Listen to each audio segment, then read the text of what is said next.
Ketika teknologi canggih ini berakhir, yang mengalaminya bukan hanya negeri kaum muslimin, seluruh dunia.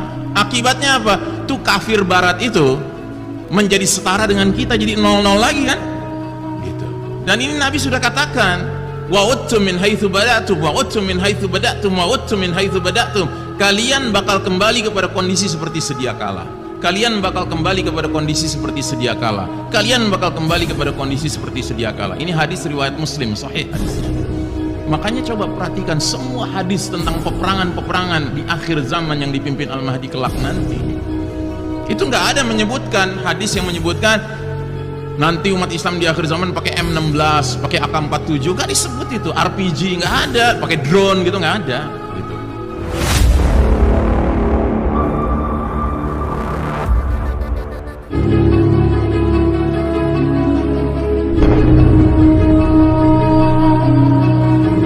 Ya, saya dalam menguraikan uraian saya selalu memandang sebagai satu pemahaman keumatan ya Pak ya. Jangan Anda pikir, wah Ustadz Ihsan bilang negara kita sistem kafir syirik gitu kan. Itu kesimpulan Anda, silahkan saja Anda mau kesimpulan ngaco begitu.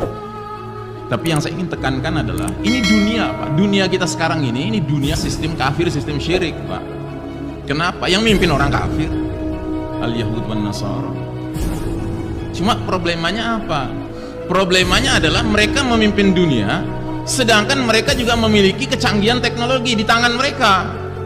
Makanya nanti saya akan jelaskan dalam konteks kajian akhir zaman, salah satu pertolongan Allah adalah ketika Allah akhirnya melakukan sesuatu yang menyebabkan shutdown of modern technology. Teknologi modern ini bakal semaput Pak, bakal mati Pak. Kita harus menyiapkan diri Pak, anak istri kita, diri kita harus kita siapkan untuk hidup pasca shutdown of modern technology. Kenapa? Karena teknologi modern ini Allah hancurkan, sebab itu pertolongan Allah bagi umat Islam. Wow, Ustadz Ihsan benar-benar aneh ini.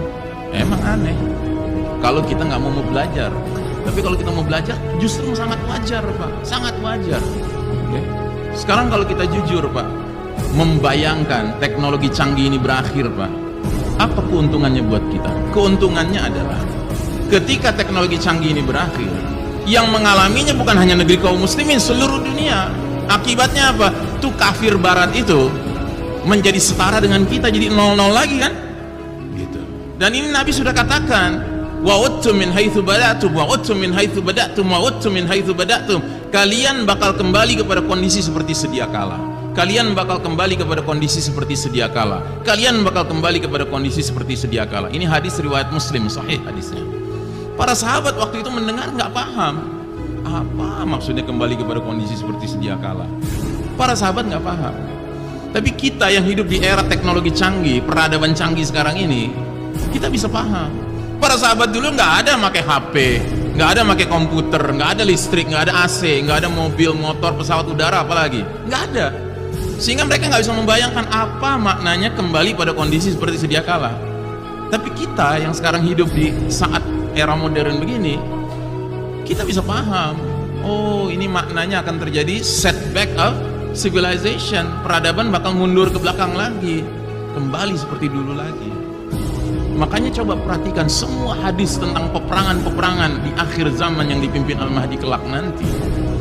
Itu nggak ada menyebutkan hadis yang menyebutkan nanti umat Islam di akhir zaman pakai M16, pakai AK-47, nggak disebut itu. RPG nggak ada, pakai drone gitu nggak ada. Ini era yang kita hadapi sekarang ini Pak, dengan kecanggihan teknologi yang di tangan barat kafir dikuasainya, mengakibatkan apa? Kita berperang saja Pak, kita dicurangin Pak. Perang tuh nggak fair perang itu. Sementara mujahidin berkeringat-keringat di bawah matahari di padang pasir, dia kan cuman pakai M16, AK-47, paling jauh RPG. Tahu RPG? RPG itu senjata anti tank, paling jauh gitu. Sedangkan musuh Islam di mana? Di ruang ber-AC Pak, pakai komputer, pakai mouse gini, kayak main game aja. Yang bergerak di sana di padang pasir apa? Drone yang ditempelin rudal, iya kan? Wah, target lock, wah 200 mujahidin, dihitung itu ada angkanya gitu. 200 mujahidin, ibu-ibu 100 orang, anak-anak 50 orang gitu kan, jeger, pencet, kenop, mati semua. Kenapa anak-anak ibu-ibu mesti kena juga? Collateral damage, nggak bisa dielakkan. dasar kafir. Paham ya? Jadi Allah Ta'ala punya rencana Pak, untuk membuat kita dengan barat kafir nanti jadi setara lagi. Cuman sisanya kita harus persiapan dari sekarang. Nah jadi saudaraku rahimakumullah, ketika tahun 1342 Hijriah, yang terjadi adalah apa yang Nabi sebutkan dalam hadis berikut ini. Ikatan Islam terlepas simpul demi simpul ya. Nabi bersabda, la tunqadanna ural islami urwatan urwatan fa kullaman taqadat urwatun tashabbatan nas billati taliha fa awwaluhunna naqdan al-hukmu wa akhiruhunna as-salat. Sungguh ikatan Islam akan terlepas, terurai simpul demi simpul, seutas demi seutas ya.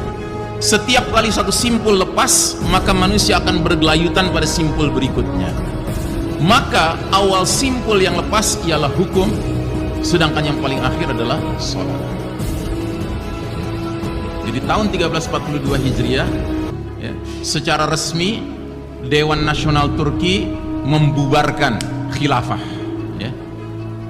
Jadi wilayah seluas Gaban tadi Pak, segede Gaban tadi, dari Maroko di Afrika Barat sampai Maluku di Indonesia Timur, dari utara Rusia sampai Pulau Madagaskar di Afrika, itu dibubarkan, diganti dengan negara modern sekuler Turki nasionalisme. Bayangkan Pak, wilayah seluas begitu dibubarkan, diganti dengan negara sekecil Turki. Anda tahu Turki itu segede apa? Segede Pulau Kalimantan saja Pak. Nah jadi terurai itu, hukum terurai. Cilakanya karena Turki merupakan pusat kepemimpinan umat Islam waktu itu, akhirnya menular kepada negeri-negeri muslim lainnya. Yang saya sering mengistilahkan, kita dulunya tinggal di rumah besar Pak, rumahnya dibubarkan, diganti dengan bedeng. Bedeng Turki mula-mula muncul, bedeng Mesir muncul, bedeng Indonesia muncul ya kan. Dan masing-masing bedeng spiritnya sudah beda dengan rumah. Rumah tadi spiritnya masih sistem nilai, sistem norma, sistem hukum, sumbernya semuanya Quran dan Sunnah. Tapi masing-masing bedeng nyari sumber lain yang pasti bukan Quran dan Sunnah. Akibatnya apa? Seperti anak-anak ayam kehilangan induk, seperti gelandangan kehilangan rumah resmi tinggal di bedeng ya.